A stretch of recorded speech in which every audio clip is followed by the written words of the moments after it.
enjoyed playing her arc this year? We're really getting to know Maze better this season. Pretty cool. Yeah.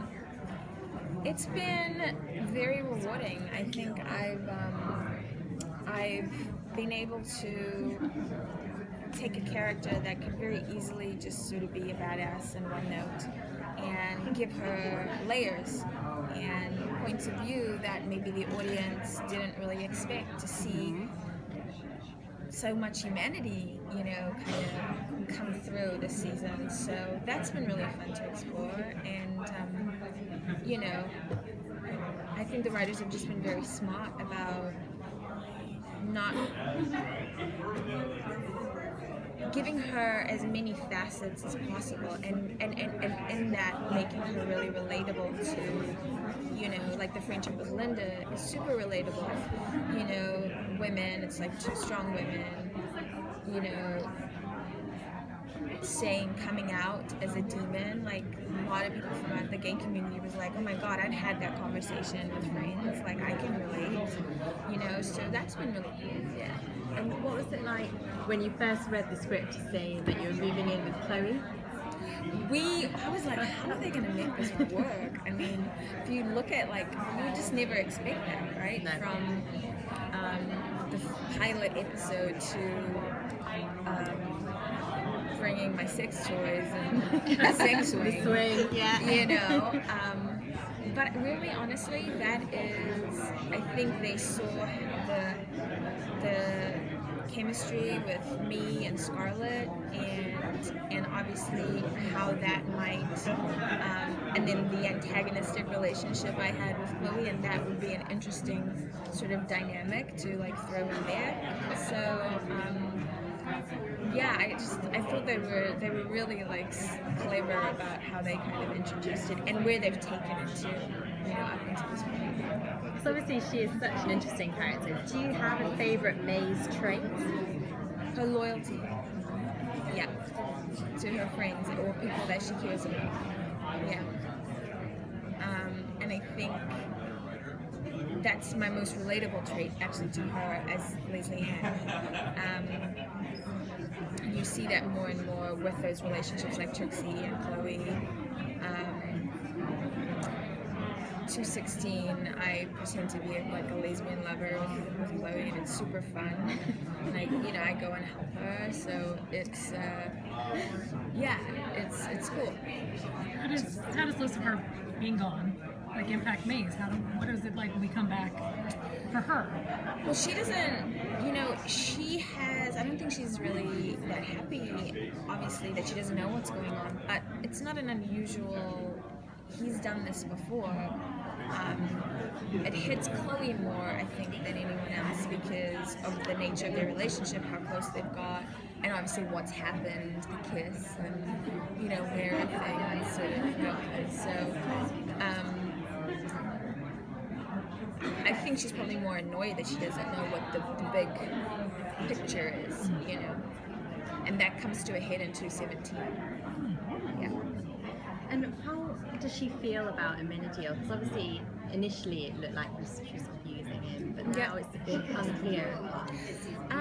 I think they'll always be connected in the sense that she did take his virginity.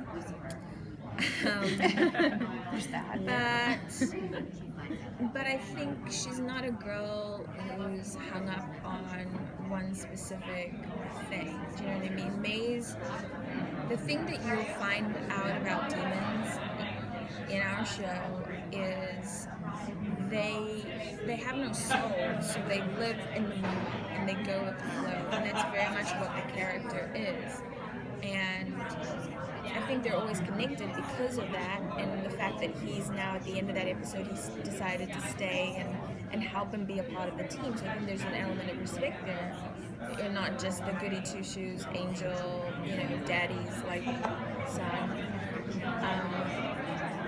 But I don't know where they're going to take the romantic relationship. I know fans really love seeing those two together, and I definitely enjoy working with DB. So maybe they'll introduce another love interest or something for Maze, and that might cause a little friction or tension. I don't know. That's not actually a tease. I don't know. Is there anything you can tease about this season's finale?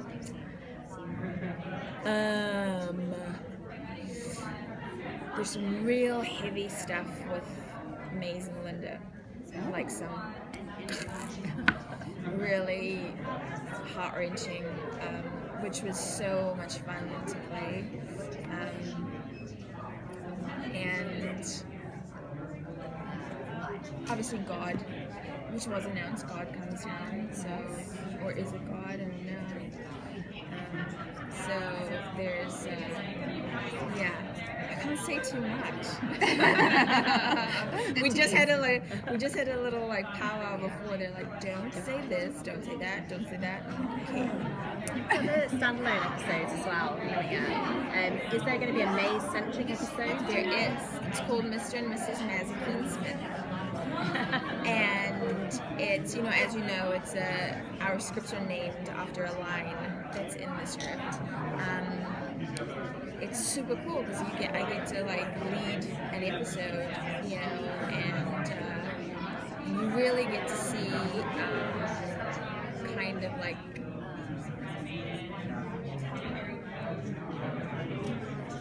it's tied into like her bounty hunting somewhat. You definitely get to see like 40 different sides of Maze in that episode.